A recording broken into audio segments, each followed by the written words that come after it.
बड़ी खबर जहां जेएमएम ने अपनी उम्मीदवारों की चौथी लिस्ट सामने ला दी है। सरायकेला से गणेश महली जेएमएम के उम्मीदवार होंगे। तो जेएमएम ने उम्मीदवारों की चौथी लिस्ट अब जारी कर दी है। सरायकेला से गणेश महली जेएमएम के उम्मीदवार बनाए गए हैं। खूंटी सीट की अगर बात करें तो यहां से जेएमएम ने उम्मीदवार बदल दिया है। यहां खूंटी से अब राम सूर्य मुंडा उम्मीदवार होंगे।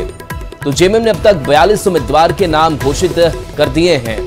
तो देखिए, जेएमएम ने अपनी चौथी लिस्ट जो है वो जारी कर दी है। हालांकि इस लिस्ट में अधिकांश वैसे चेहरे हैं जो पुराने चेहरे हैं, जिन पर भरोसा जताया गया है, लेकिन इसके बावजूद कई ऐसी सीटें हैं जहां बदलाव भी देखने को मिले हैं। और खास करके खूंटी की अगर बात करें तो खूंटी से उम्मीदवार जेएमएम ने अब बदल दिया है।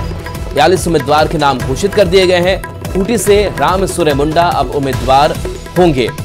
तो देखिए, कई ऐसे चेहरे हैं जो बीजेपी से, आजसू से होकर के जेएमएम में आए और उनकी भी अपनी राजनीतिक महत्वाकांक्षा रही।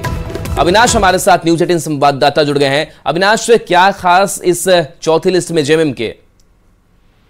देखिए, खास ये है कि जिस सरायकेला सीट को लेकर लगातार चर्चा हो रही थी, उस सीट से गणेश महली को टिकट दिया गया है। और आप गणेश महली के बारे में अगर देखें तो पिछले 2 चुनाव से वो लगातार चंपई सोरेन के खिलाफ चुनाव वहां लड़ते रहे हैं।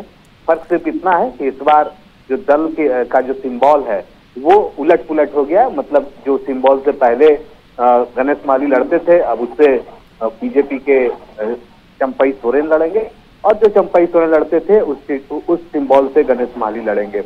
दूसरी तरफ अगर आप देखें, अगर इंडिया गठबंधन के अंदर वैसे तो औपचारिक रूप से फार्मूले की घोषणा नहीं हुई है, लेकिन जो फार्मूला अब सीधे तौर पर दिख रहा है, खुली आंखों से समझ सकते हैं, देख सकते हैं, परख सकते हैं, वो साफ है कि अब 2 सीटों पर फ्रेंडली फाइट इंडिया गठबंधन के अंदर देखने को मिल रहा है।